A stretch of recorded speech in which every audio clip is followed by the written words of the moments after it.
Hey, what's up, guys? This is Long Hauler bringing you my World Cup prediction analysis for Group F. I know these are coming out pretty quick, but with the tournament starting on Friday, I wanted to make sure to have all of these out to you guys before then. So, that being said, let's go ahead and get started. So, Group F contains Italy, New Zealand, Paraguay, and Slovakia. So moving into the specific team analysis, we'll start off with Italy. At the time that this game was made, they had 4 World Cup victories and a FIFA World Cup ranking of number 4. I think they're 5 or 6 right now. 17 qualifications with 45 victories, 15 draws, and 17 losses. Italy qualified first in UEFA Group 8. Their qualification group included Cyprus, Georgia, Bulgaria, Montenegro, and the Republic of Ireland. And of course, Italy is the defending World Cup champion. However, that was 4 years ago, and the majority of their team they bring back, which is a good thing because they maintain bags and bags of experience and confidence that comes from being winners in the last World Cup and in their club sides, but they're also getting fairly old. I don't think that many people expect Italy to retain the cup title. They do have a fairly easy draw in Group F. I know in their pre-World Cup friendlies they're looking a little sluggish, and I know there's only so much that you can read into those games, but they did lose to Mexico 2-1. They had a couple of other results, but they do have standout players such as Andrea Pirlo, who is an outstanding center midfielder. He's actually one of my favorite players to watch. He's extremely creative. He's very unselfish. Works hard on and off the ball, and has such a pinpoint accuracy in his passing that is just phenomenal to see. And their overall weakness, and I kind of touched on it before, is the fact that they are getting kind of old and they're all getting kind of slow. Cannavaro is starting to look a little bit sluggish. I don't know if that was just because they were friendly matches and not worth much, but being a small central defender, his biggest attribute was his speed and his toughness. And if he doesn't have his speed and his agility to be able to read quick forwards, then they're going to struggle a little bit once they come out of Group F. I would bet a lot of money that they'll still come out of Group F. They're still a group of winners, and they know how to win, and they know what to do to get these wins, and they have a favorable group as well. So look for them to come out.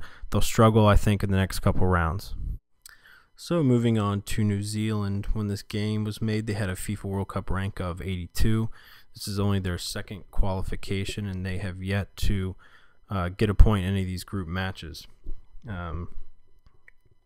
They qualified first in the OFC group, and their qualification group was Fiji, Vanuatu, and New Caledonia. And then they won a playoff game against Bahrain for a spot in the World Cup this year. I think that New Zealand, and I say this in not meaning any disrespect, but I see that they're probably the weakest team in the World Cup this year. With experience, they played basically in a lower level Australia league. I think most of their players do.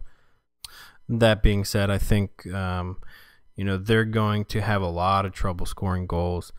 I don't see them being a very creative side. I don't see them creating a lot of chances for themselves. They might get a couple counterattacks here or there that might create chances, but they're going to have a lot of issues scoring goals.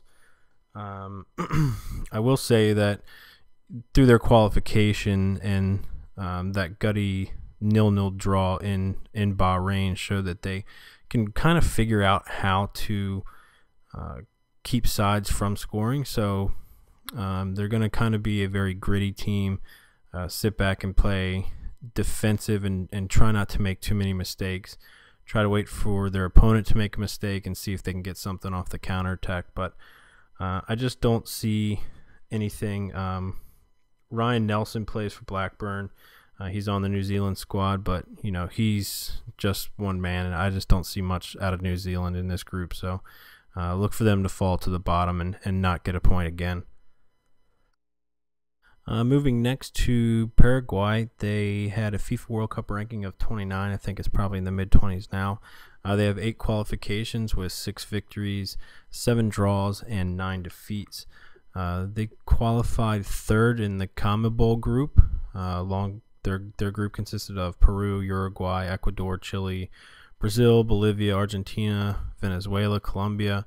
So it was a huge qualification group, and for them to come out 3rd, I think, with the likes of some of those teams is a statement in itself. So overall, I look at Paraguay as a very hard-working side. They're very strong on team spirit and attacking options. They do have a player, or had a player, by the name of Salvador Cabanas, and he was, on his own coach's accord, probably the best player in South America qualifying. Again, I caveat that by saying that that was a statement made by his coach, but he was definitely one of the best players in the CONMEBOL group in qualifications, but he's still recovering because he was shot in January apparently, and the bullet is still lodged in his skull, so I doubt he's going to see the field at all. They still have players like Haido, Oscar Cardoza, and Man City's Roque Santa Cruz to pick up slack there. I think that their main weakness is probably their midfield. Unlike a lot of South American teams, they lack a lot of creativity. They have, probably the closest thing to a playmaker they have is a former Argentinian named Nestor Ortigoza, and their manager Gerardo Martino has still yet to finalize the formation that they're going to play. So Paraguay needs to figure out what they're going to do in the midfield. I think they'll still compete really well, and I think that once they do figure it out, they have a good chance of coming out behind Italy. So finally, in Group F, we'll discuss Slovakia. Their FIFA World Ranking is right around 33, mid-30s, something like that. They have 9 World Cup qualifications with 11 wins, 5 draws, and 14 losses. They qualified first in UEFA Group 3, and that had other teams such as Northern Ireland, Slovenia, San Marino, Poland, and the Czech Republic. So fairly decent qualification group. Again, this is going to be another one of those teams that is going to fight for that second spot behind Italy. I don't think that they'll be able to dethrone Italy from coming out as the 1 seed, but they'll certainly put up a fight for the 2 seed behind, or with Paraguay and ahead of New Zealand. They have a lot of experience at this level with strikers Robert Vitek and Miroslav Karen. They have a couple youngsters on the team, Liverpool defender Martin Skrtel and the Napoli midfielder Marek Hamsik. And a lot of the success that Slovakia is going to have is going to fall on Hamsik's shoulders. He provides that spark in the midfield. He has a lot of creative thoughts and creative passing schemes. So I think Slovakia's success is going to be based on how well Hamsik performs. And the major weakness for Slovakia is I'd say most of their players aren't playing regularly for their clubs.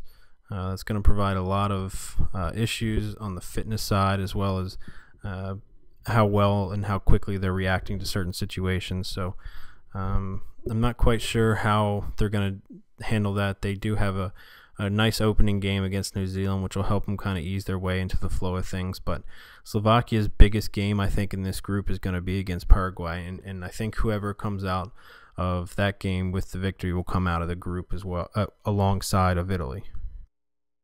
So moving into the EA Sports predictions, as always, these matches are simmed. EA Sports predicts that Italy will take 3 from Paraguay. New Zealand will actually take 3 points from Slovakia. In the second round of games, Paraguay will take 3 from Slovakia, and Italy will take 3 from New Zealand. In the last round of the game, Slovakia will take 3 from Italy, actually, and Paraguay will take 3 from New Zealand. So EA Sports is saying that, if I did my calculations correctly, that Italy and Paraguay are going to come out, but Paraguay is going to come out as the 1 seed and Italy as the 2. So into my own personal predictions, I think Italy's going to take 3 from Paraguay and Slovakia is going to take 3 from New Zealand. Then the crucial Slovakia-Paraguay game is going to end in a draw. And then New Zealand put up good fight, but Italy's going to take 3 from them. And then turn around and take 3 more from Slovakia, and Paraguay will take 3 from New Zealand, meaning that Italy will come out first with 3 wins and 9 points. Paraguay and Slovakia will each have 4 points with a win, a loss, and a draw, but Paraguay will advance based on goal differential. So that's it, guys. That's Group F. Sorry, this is probably a little rushed. It's late as shit, and I am tired as hell, and I'm trying to get to bed so I can get these other videos out for you tomorrow. So look for G and H tomorrow, and let me know what you guys think about all the rest. Thanks.